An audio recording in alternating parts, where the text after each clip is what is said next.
Most people are not exhausted because they work too much. They are exhausted because they care too much about things they cannot control. You worry about what other people think of you. You replay conversations from years ago. You imagine worst-case scenarios that have never even happened. You try to control outcomes that were never fully yours to begin with. And while you are doing all of that, your energy is leaking away, quietly, every single day, without stopping. You wake up tired not because you have done too much, but because you have been fighting too many battles inside your own mind. The world is not truly crushing you. You are simply carrying things that were never yours to carry. 1. The hidden cost. Mental exhaustion does not come from what you do, but from what you keep in your mind for too long. When you constantly think about what you cannot change, you are draining an invisible yet limited resource, cognitive energy. Your brain functions as if every thought were a threat that needs to be handled. It does not distinguish between real danger and scenarios you create in your own head. The philosophy of Marcus Aurelius once emphasized that people suffer not because of events, but because of how they interpret them. Epictetus put it plainly, "Some things are up to us, and some things are not." Yet instead of respecting that boundary, most of us keep crossing it. We argue in our heads with people who are not even present. We try to rewrite the past with our thoughts. We worry about the future as if worrying could somehow change it. The problem is this: the brain does not care whether something is real or imagined. Every time you replay an old argument, your body reacts as if it is happening all over again. Your heart rate rises.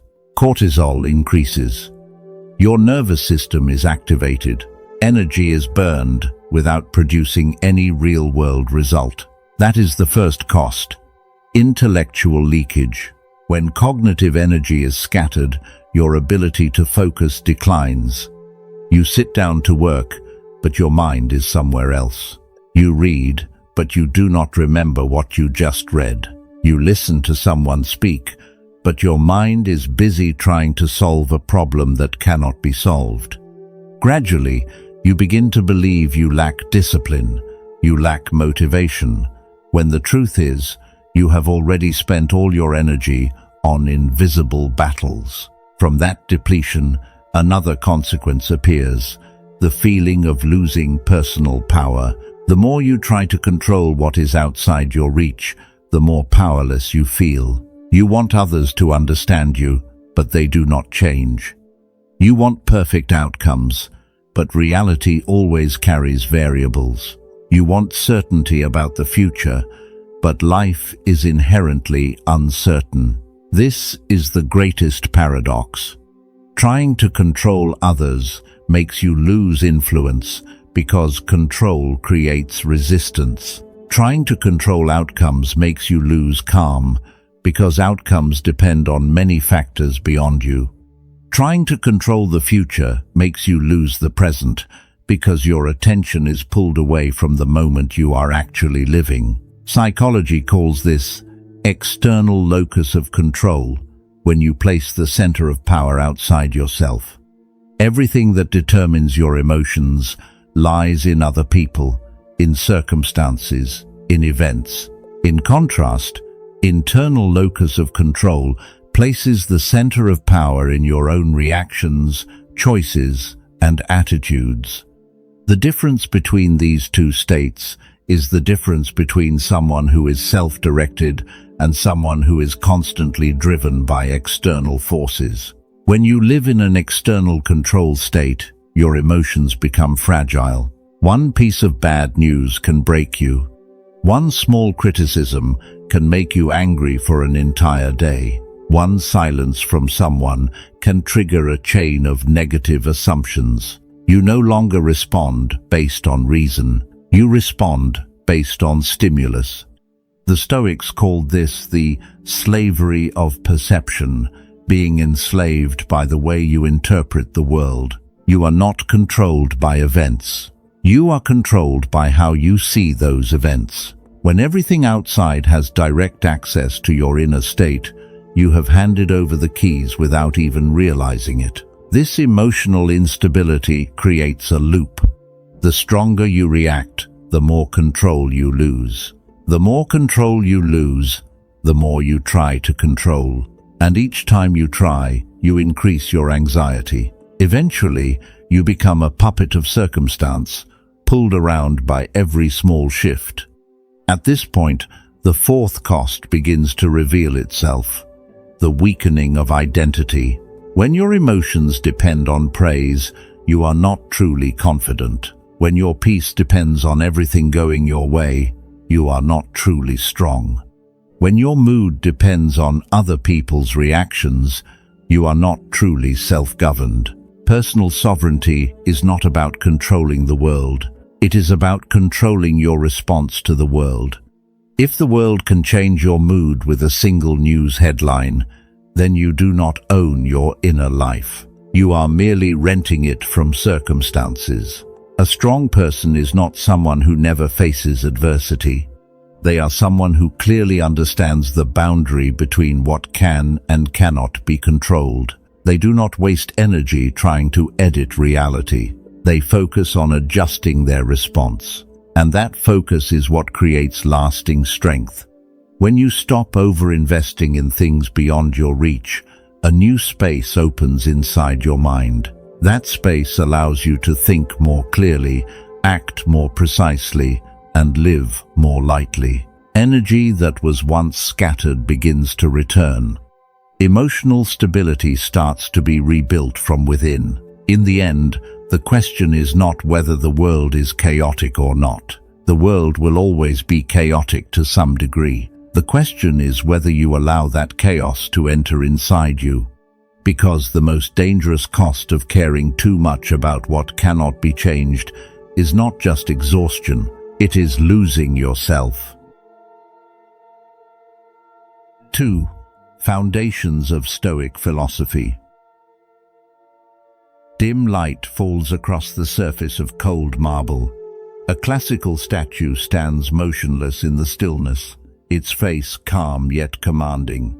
It is not muscular strength that creates that presence, but the absolute composure radiating from its gaze. In that moment, a sentence echoes like a reminder carried through time. You have power over your mind, not outside events. Those words appear in Meditations, the private reflections of a Roman emperor writing in the midst of war and chaos. They are not a soft consolation for those who wish to escape reality. They are the declaration of someone who understood that the outer world is always shifting, yet inner authority can remain steady when placed in the right position. Stoicism is often misunderstood as a philosophy of indifference. Many assume it teaches you to be emotionless, detached, unresponsive. The truth is the opposite. Stoicism does not make you cold. It makes you selective. It does not tell you to stop caring. It teaches you to care in the right place, in the right measure, with the right energy. The difference lies in how you allocate your mental resources. Your attention is like a financial budget. If you spend it carelessly on things that bring no return, you will quickly go bankrupt. If you invest it with strategy, you build lasting stability. Stoicism is the art of investing your energy wisely. When you truly understand that your only real power lies in your thoughts and responses, something profound shifts. You stop trying to restructure the world just to feel okay. Instead, you restructure the way you see the world. The center moves from outside to inside, from circumstance to perception. This self-mastery does not appear in ideal conditions. It is forged under pressure, in uncertainty, in moments that go against your preference. That is why the line in Meditations carries the weight of lived experience. It is not theory written in a quiet library. It is practice formed on a battlefield. Many people think inner control means suppressing emotion, but control is not suffocation. It is understanding where a feeling comes from and deciding whether you will allow it to guide your action. You still feel, but you do not let emotion make the decision for your reason. The calmness of a Stoic is not emptiness. It is concentration. They do not scatter energy on what cannot be changed. They do not argue with reality. They accept the facts and adjust their response. That simplicity is what creates enduring strength. When you stop trying to control external events, you do not become weaker. You become more effective. Instead of fighting the impossible, you direct your full attention toward what can actually be done. This creates a clarity and decisiveness you may not have known before. A disciplined mind does not react on the first impulse. It pauses. It observes. It evaluates. That brief pause is the space of freedom. Within that space, you choose instead of being triggered. And conscious choice is the foundation of personal power. Stoicism does not deny pain or failure. It simply places them in their proper position. Instead of asking, "Why is this happening to me?" a Stoic asks, "How will I respond to this?" The second question opens the door to action. The first often locks you into victimhood. When you apply this principle, events that once shook you begin to lose their grip, not because they disappear, but because you no longer grant them authority over your inner state. Stability does not come from eliminating turbulence. It comes from building a solid foundation within. A life guided by Stoicism is not a colorless life. It is an ordered one. You still have goals. You still have ambition. You still have emotion. But all of it exists under the supervision of reason and awareness. You are no longer carried away by every small wave. Energy once wasted on complaining, worrying, and controlling is redirected toward growth. You refine your skills. You strengthen your discipline. You deepen your awareness. This growth is not loud, but it is profound and enduring. When the words, "You have power over your mind, not outside events," truly sink into you, the way you see the world changes completely.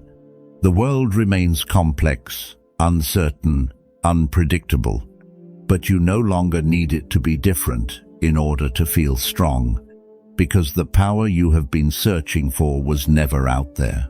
It has always been within you, waiting to be claimed and used with intention. 3. Modern application. Every morning you wake up, and before your breathing even settles, your hand is already reaching for your phone. Within just a few minutes of scrolling, your mind is pulled into dozens of issues. A political argument in a distant country, a celebrity scandal, an economic crisis in a place you have never even visited. Your emotions are triggered again and again, even though in reality you cannot directly influence any of it. The modern world does not simply provide information. It competes to capture your attention. Every headline is designed to shock. Every notification is optimized to stimulate dopamine. You are not just consuming content. You are being guided into a calculated chain of emotional reactions. The modern world is engineered to make you care about things you cannot influence. That statement is not an exaggeration. The entire business model of many platforms depends on keeping you in a state of stimulation. Outrage keeps you engaged longer. Anxiety makes you return more often. Comparison pushes you to scroll one more time. The phenomenon of social media outrage turns small events into collective emotional storms. You see others angry, and you begin to feel angry too. You see others criticizing, and you feel the urge to join in. But after all of it, the only things that truly change are your heart rate and your stress levels. The outside world continues, as it always has. Then comes doom scrolling, the habit of endlessly consuming negative news. You tell yourself you need to stay informed. But the more you update yourself, the more powerless you feel. Your brain is flooded with signals of danger, while your body has no concrete action to resolve them. Your nervous system remains on high alert. Constant news about crises, conflicts, and downturns creates a background layer of anxiety. You are not in a war zone. You are not directly affected. Yet your mind reacts as if danger is right outside your door. This drains mental energy every single day without you even noticing. Alongside that comes the pressure of comparison. You open an app and see others successful, wealthy, disciplined, happy. Their lives are presented as an uninterrupted stream of achievements. Meanwhile, you only see the raw, unfinished version of yourself. This silent comparison gradually weakens your confidence and your sense of enoughness. Comparing yourself is not just an emotional issue. It reshapes the way you measure your own value. You begin to evaluate yourself by other people's standards. You forget that each person has their own circumstances, rhythm, and goals. Inner authority is slowly replaced by the need for validation. When you spend hours each day reacting to what appears on your screen, you are handing emotional control over to algorithms. Each scroll feels like a small decision, but hundreds of small decisions form a powerful habit. And that habit shapes how you think, how you feel, and how you see the world. The fatigue many people feel does not come from overworking. It comes from overstimulation. Never in human history has the brain been forced to process such a dense stream of negative information and social comparison. A nervous system designed for a simpler environment now faces an endless flow of data. The danger is that you begin to believe this state is normal. Anxiety becomes the default setting. Outrage becomes a reflex. Restlessness becomes part of your identity. But in truth, this is simply the result of constantly caring about things that lie outside your real sphere of influence. When you apply the Stoic principle to the modern context, the question becomes very practical. Is this information within my power to influence? If not, do I truly need to invest this level of emotional energy into it? Conscious selectivity begins to create distance between you and the constant stream of stimulation. Reducing news consumption or limiting social media time is not avoidance. It is an act of protecting your mental resources. You are not withdrawing from the world. You are simply refusing to let the world occupy your inner space without conditions. When you reclaim the authority to decide what deserves your attention, clarity begins to return. You focus more on real work, on your health, on close relationships. These areas fall within your genuine sphere of influence and produce tangible results. The modern world may be designed to capture your attention, but it does not require you to surrender it. Self-mastery in this era is not only about controlling your actions, it is about controlling the flow of information you allow into your mind. And that decision will determine whether you live in a state of being driven or in a state of being in command. 4. Practical framework. Any philosophy that cannot be applied to daily life remains at the level of inspiration. What truly creates change is a system simple enough to use in the middle of stress. When your mind begins to spiral, you do not need more theory. You need a clear structure to return to. Imagine your life divided into 3 concentric circles. The innermost circle is what you truly control. The second circle is what you can influence. The outermost circle is what you can only accept. Clarity begins the moment you know which circle you are standing in. The circle of control includes your actions, your responses, and your attitude. You cannot control how others behave, but you can control how you respond. You cannot control the final outcome, but you can control the level of your effort. You cannot control the first emotion that appears, but you can control the behavior that follows. When you focus on this circle, your sense of personal power increases. You begin to realize that you always have a choice, no matter the circumstance. That choice may be small, but it is yours. And that ownership becomes the foundation of self-mastery. The second circle is influence. This is where you can have an impact, but without guaranteed results. Your words may inspire, or they may be ignored. Your actions may change the environment, or they may not. You plant the seed, but you do not control the weather. Understanding the circle of influence allows you to act without attachment. You give your best effort, but you do not tie your self-worth to the response. If others do not change, you do not collapse. If the result is not what you hoped for, you adjust instead of blaming yourself. The outermost circle is acceptance.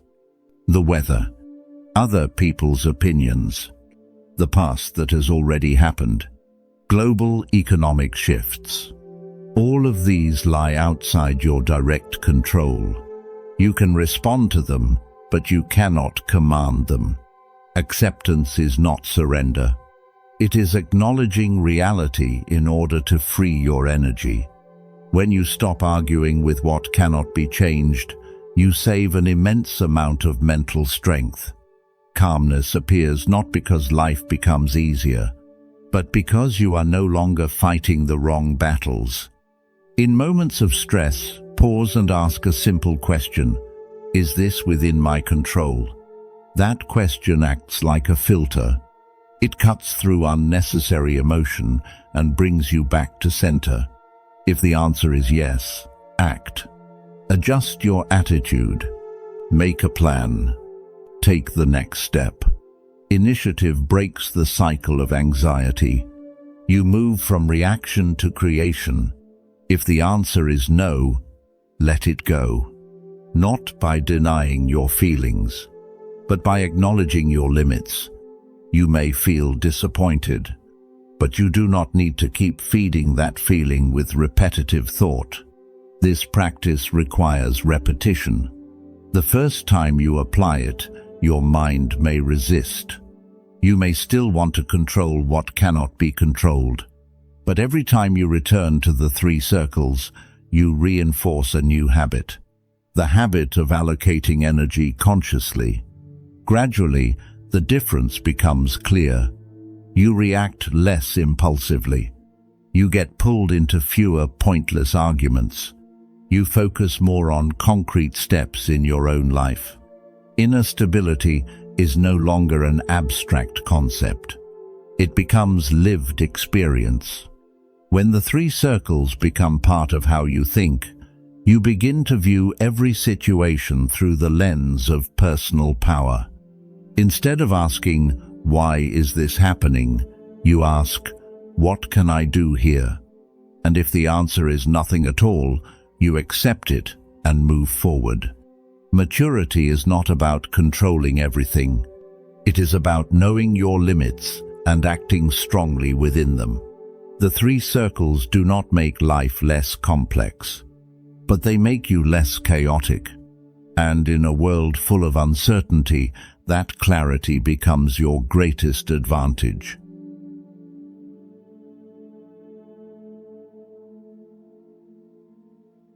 The world has never truly been peaceful. From wars, economic crises, and social upheavals to the small personal conflicts of daily life, chaos has always existed in one form or another. You cannot wait for a perfect moment to begin living calmly, because that moment will never arrive. The real danger is not that the world is complex or unpredictable. The danger is that you allow that complexity to occupy your inner life. When external turbulence invades your thoughts and dictates your emotions, you lose your central position within yourself. A piece of bad news does not destroy you. The way you replay that bad news in your mind does. Criticism does not make you collapse. Allowing it to define your worth is what weakens you. An event is simply an event. Its power depends on the space you allow it to occupy within you. The real danger is not that the world is chaotic. The real danger is that you let chaos live inside you. When chaos becomes the default state of your mind, you no longer respond from reason. You respond from stimulus, from fear, from defensive instinct. An undisciplined mind is like a city without gates. Anyone and anything can enter. Negative news, negative opinions, invisible fears. All of them find a place to settle. And gradually, you can no longer distinguish between your own voice and the noise from outside. True strength is not about controlling the flow of the world. It is about controlling the gate to your inner world. You decide what is allowed to stay and what must leave. You decide which thoughts are nurtured and which are dismissed. When you allow chaos to live within you, it begins shaping how you see everything. You become suspicious, defensive, easily provoked.